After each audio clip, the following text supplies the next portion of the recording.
Hello everyone. This segment includes a very brief discussion on distribution reservoirs under water supply engineering. Distribution reservoirs are also called service reservoirs. Uh, these are the storage reservoirs which store the treated water for supplying water during emergencies like fires, breakdowns, repairs, etc., and also to help in absorbing the hourly fluctuations in the normal water demand. There are certain major functions served by the distribution reservoirs, and there are also two basic types when it comes to types of distribution reservoirs. It may be a surface reservoir or elevated reservoir, as you can see from these two pictures. So let us have a detailed discussion on functions of distribution reservoirs, and then we'll move on to the types of distribution reservoirs. When it comes to the functions,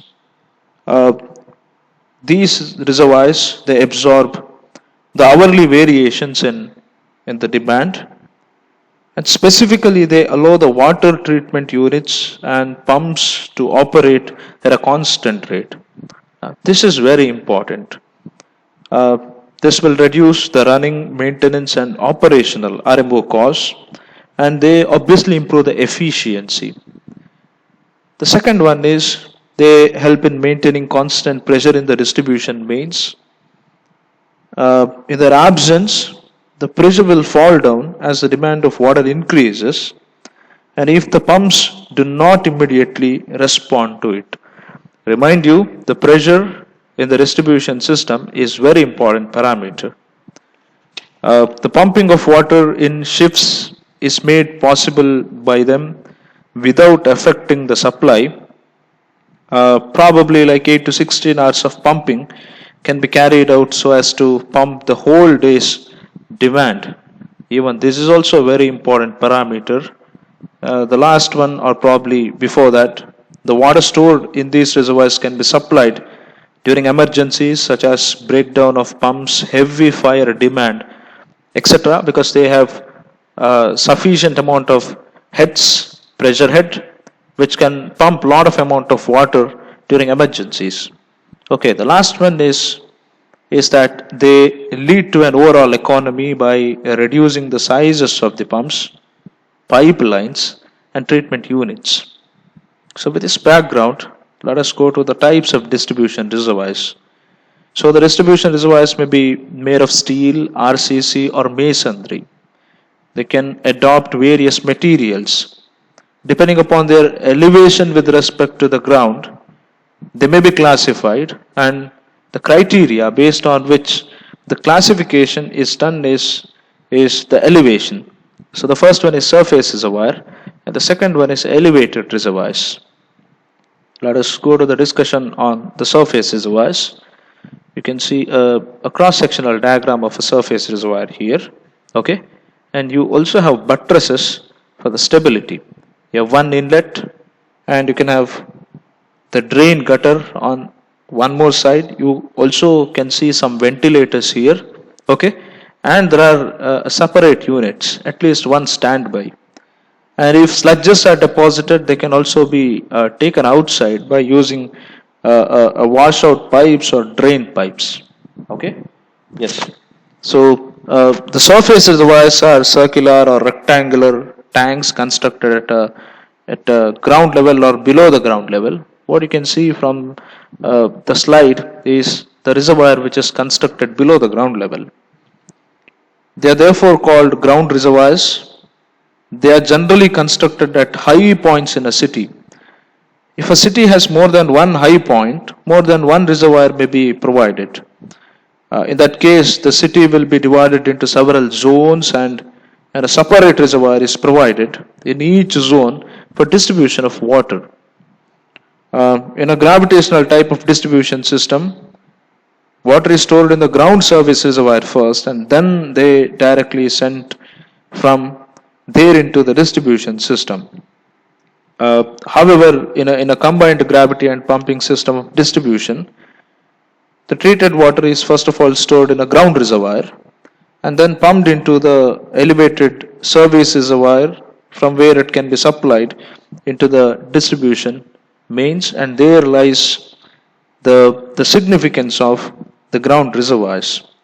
A typical section can be seen from the diagram. There are ventilators provided in the roof slab so as to affect the free circulation of air. Although the stored water is treated, yet some sludges may settle down due to storage, and hence they have to be removed. The cement concrete floor may therefore be sloped towards the central washout pipes. So you can expect a slope towards the washout pipe. So one more picture related to the ground reservoirs where you have inlet valves and you also have certain amount of ventilators to maintain the air passage. Okay, let us go to the second one, the very important one, elevated reservoirs. Elevated reservoirs are the rectangular. They may be circular or elliptical overhead tanks, and these are erected at a certain suitable elevation above the ground level and supported on towers. They are constructed where the pressure requirements necessitate considerable elevation above the ground surface, and where the use of something called stand pipes becomes impracticable. They are constructed in areas where the combined gravity and pumping system for water distribution is adopted, and these tanks may be made up of RCC, steel or pre-stressed concrete. So with the advancement in the structural analysis nowadays, we go for RCC tanks, and they are obviously preferred to the steel tanks. You can also see some of the photos of a steel tank. You have a rectangular tank, and this type of a tank is called INS tank. Because they are cheaper, RCC tanks are cheaper, do not corrode and require less maintenance. An RCC tank of INS type, such as which is shown here, has become very popular these days because the same is structurally sound and they are quite economical. Even nowadays, pre-stressed concrete elevated tanks are also coming up and can give considerable savings in steel up to around 60% and concrete up to about 40%. So there are some components when it comes to the elevated reservoirs. As such, you can see the ladder here, the ladder for the access. You also have outlet and inlet pipes combinations, and you also need a level indicator, and you have a manhole kind of a structure, okay, and you have certain amount of beam pillars arrangement here. They are supporting the actual tank. In three of these diagrams, it is evident from these pictures. You also need to have a washout pipe, and along with the level indicator, some overflow pipes, and exactly you also need certain amount of ventilators. I hope you have understood. Thank you.